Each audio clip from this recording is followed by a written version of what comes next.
President Donald Trump's public insults against his top intelligence chiefs and apparent unwillingness to accept assessments that contradict his own beliefs pose a dire threat to U.S. national security and create a goldmine for foreign intelligence services to exploit, current and former intelligence officials told Insider.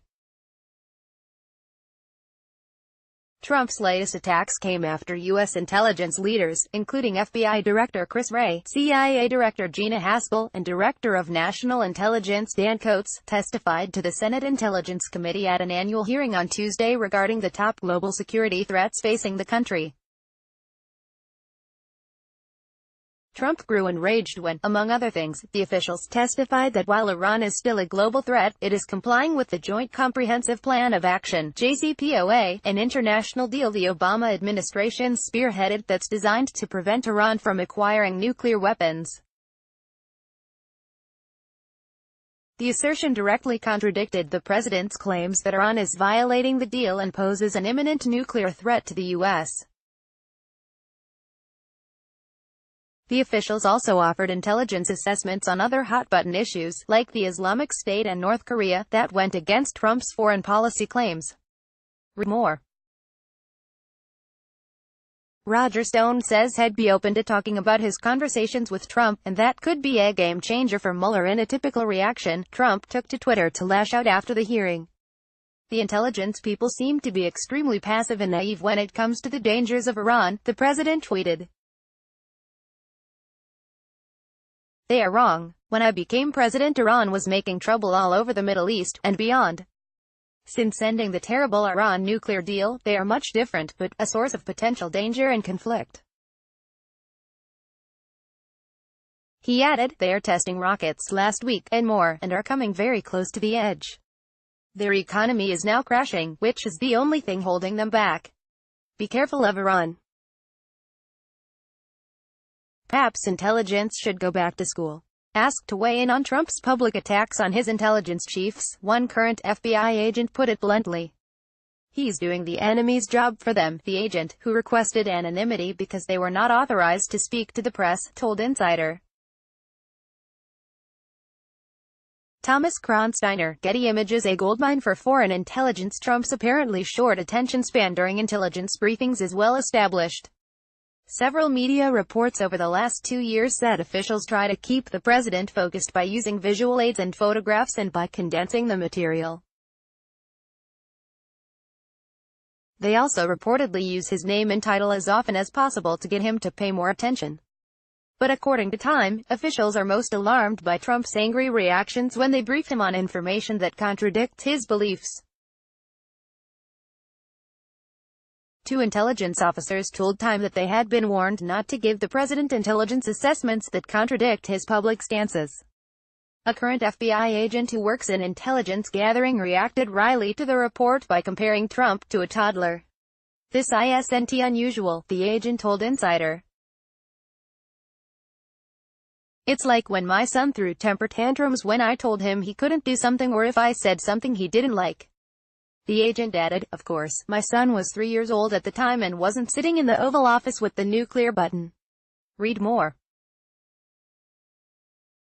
DOJ veterans say Trump and Giuliani's recent attacks against Cohen could rise to the level of criminal conduct. Glenn Carl, a former CIA covert operative who spent his career recruiting foreign spies as double agents for the U.S., offered a more sobering assessment. Trump's repeated unwillingness to accept the findings of his own intelligence community makes Americans in the national security establishment more vulnerable to approaches by foreign intelligence services, and more vulnerable to accepting those approaches, than any other time in U.S. history, Carl told Insider. Here's the dilemma. How do you serve an executive who might be a foreign asset and who undermines the functioning of the national security establishment? Carl said. If you serve him, you might be betraying your oath to preserve and protect the Constitution. If you don't, then you're betraying your oath to serve the executive and your commander.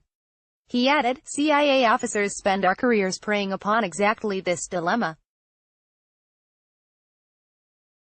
Pablo Martinez Monsiváis, Associated Press. There's never been a man in the Oval Office who has zero regard for the truth. Trump's attacks on the intelligence community are not a new phenomenon. He began casting doubt on the CIA's assessment that Russia interfered in the election as early as December 2016. In the months before and after, he repeatedly refused to publicly condemn the Russian government for meddling in the race and said it could also have been China or independent hackers. Last year, the president stunned observers when he said during a summit with Russian President Vladimir Putin that he trusted Putin's word that Russia did not interfere over the U.S. intelligence community's findings. Following swift public backlash, Trump walked back his statements and said he had confidence in U.S. intelligence. After intelligence officials testified to the Senate Intelligence Committee last week, Trump met with them in the Oval Office. Before the meeting, reporters asked Trump whether he had confidence that Haspel and Coates would give him sound advice. "No, I disagree with certain things they said," the president replied. "I think I'm right, but time will prove that. Time will prove me right, probably." On Thursday, after their meeting in the Oval Office, Trump claimed the intelligence chiefs told him their testimony had been misquoted, mischaracterized, and distorted by the media.